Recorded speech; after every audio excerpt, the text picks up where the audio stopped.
Welcome back. If you haven't been to my channel, I'm just a regular dad with too many toys. That one day I decided, why not share my regular experience with other users. And the reason being is that I myself are looking for these things. Before I bought this cooler, I was actually looking for reviews on it. And this is the Igloo Versatemp 28 quart. It's got a cooling and heating. Now let's see. Okay, it says 39 cans, 28 quart, 26 liter, and it says it cools 36 Fahrenheit below surrounding temperature. Now, I have a lot of coolers. I do have a lot of coolers. One of the things that I have, multiples. But now that I got my EcoFlow Riverpro Pro, it gives me the ability to move to this kind of things. I'm thinking of bringing it into a day trip. Yeah, normally day trips, you don't really need to bring a lot of items or a lot of drinks. And then I'm kind of tired of draining water and then putting the ice. So I'd like to try something that's electric. Now let's see. This thing comes with a manual and a cord, and I knew that from the start, so that's why I bought a SunForce adapter. Very simple. I don't even know if this thing is running. No light, no nothing. Okay, so we'll see if this thing works. I'm in my garage, so it's kind of hot in here. It's about 26 point something degrees centigrade, and that's the inside of the cooler. What I'm gonna do is I'm gonna connect this thing, run it for about a few hours, and then see how well it performs. Let's see. It's now 7:31, and then I'll let it run for a few hours, come back, and then see if it brings down the temperature to a reasonable degree. I mean, if it brings down the temperature to at least 10 degrees inside, I'm happy. I mean, I don't really need that much, to be that cold. But if it's colder than that, then why not, right? So, there you go. So this thing doesn't have a light, but now that I plugged it in, now at least this one has an indicator light. But the adapter itself doesn't have an indicator light. So, but it's very quiet, that I can say. Now let me find, where do you plug this thing? Oh, there you go. So this is where you plug it. There's no switch or anything. There you go. In terms of this, the only switch that you have is either cold or hot. So we're gonna start up with cold. I don't know if you can hear that. There's the exhaust here, and I think this is an intake. Yep, I can feel the air. So now that it's on, a while ago I checked the temperature and it says 26.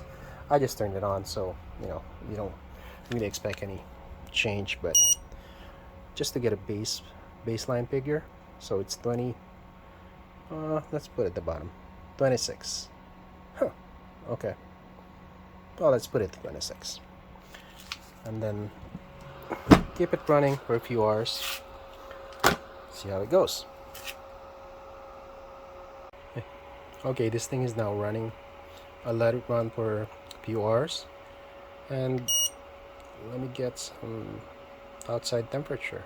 That's 31 degrees. So it's really hot in this garage. I'm gonna leave it and come back after a few hours, see how it performs, and see if there's any use for this. And remember, I'm only using this for day trips.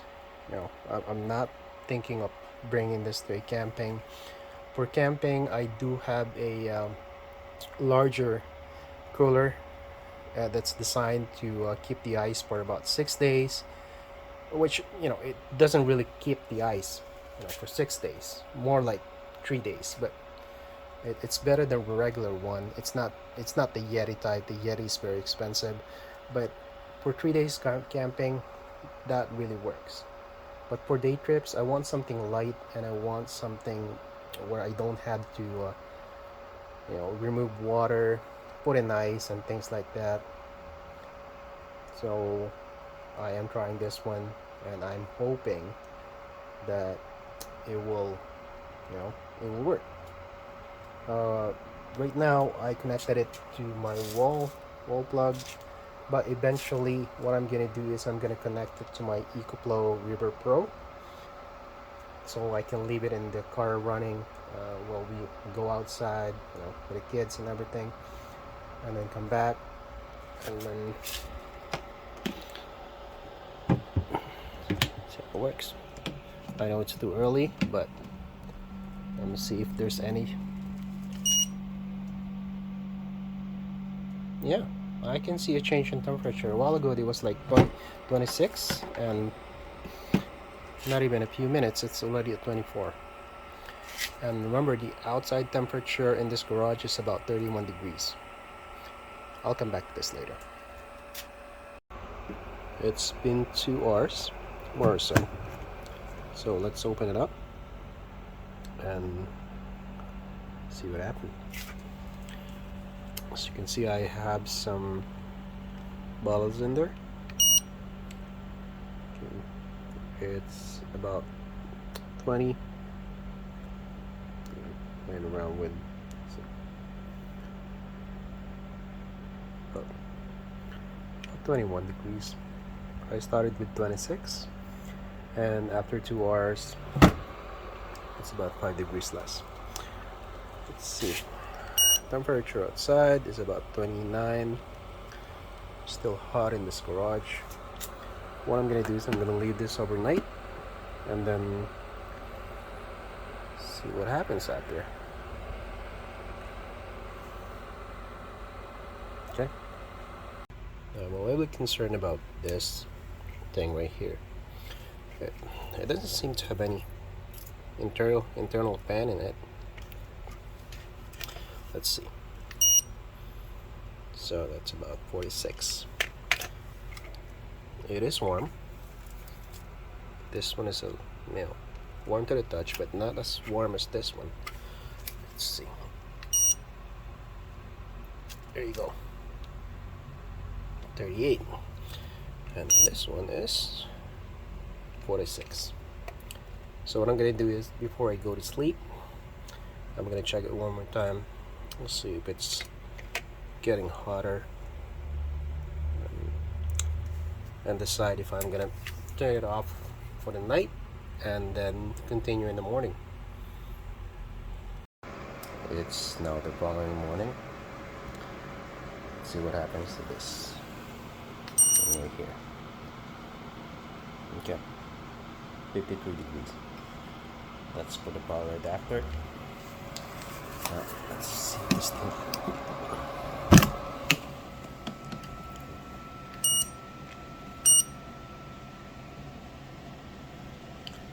Yeah.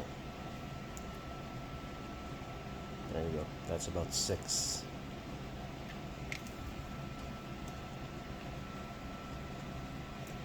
Well, it's not a fridge. It's a cooler, so it's not bad. Now we're gonna turn this off, and then let's see how long it keeps the temperature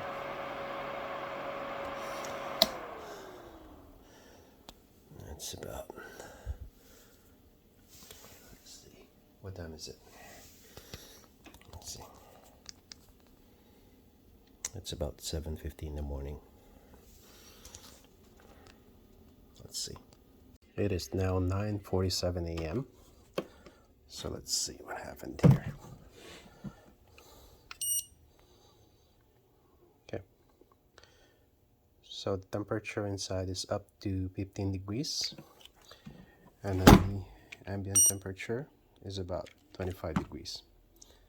So it doesn't really hold the cold. You have to keep it running if you want to keep the contents cold. Well, I guess that's the review of this Igloo cooler, thermoelectric cooler. Later on, I'm gonna connect it to my EcoFlow Riverpro to see how much power it consumes. So back to this Igloo thermoelectric cooler, I'm gonna connect it to my EcoFlow Riverpro, and then we'll see how much power this thing consumes. And then turn it on, and I'm gonna turn this DC on. There you go. So it is consuming about 80 watts. I thought it was only like 45 or something. But then again, even at this rate, it's saying that I could keep this thing running for about 9 hours. You know. Next, I'll be bringing it into my day trip. See how this thing performs inside a minivan on a hot sun. But for the moment, that's all I want to share. And am I gonna keep this? I'm not sure yet. I'll give it a few days, test it out, how it works outside. Again, you know, it's a cooler. It doesn't really keep that cold long enough once you take out the power. So that's something to consider. It's not, the walls are not thick enough to keep all that cold in. But then again, you don't have to worry about ice, and you don't have to worry about taking out the water after. And the thing about cooler, that's why I wanted to change, is that my son likes those drinks in Tetra Packs, and if you forget to take out the water from those coolers, then you get a flood inside, and then everything is soaked. I mean, it's okay for plastic bottles, but Tetra Packs, not so much, or any other carton based, like milk, something like that. So this would be a good fit for that. So we'll see. That's it for now. Thanks everyone.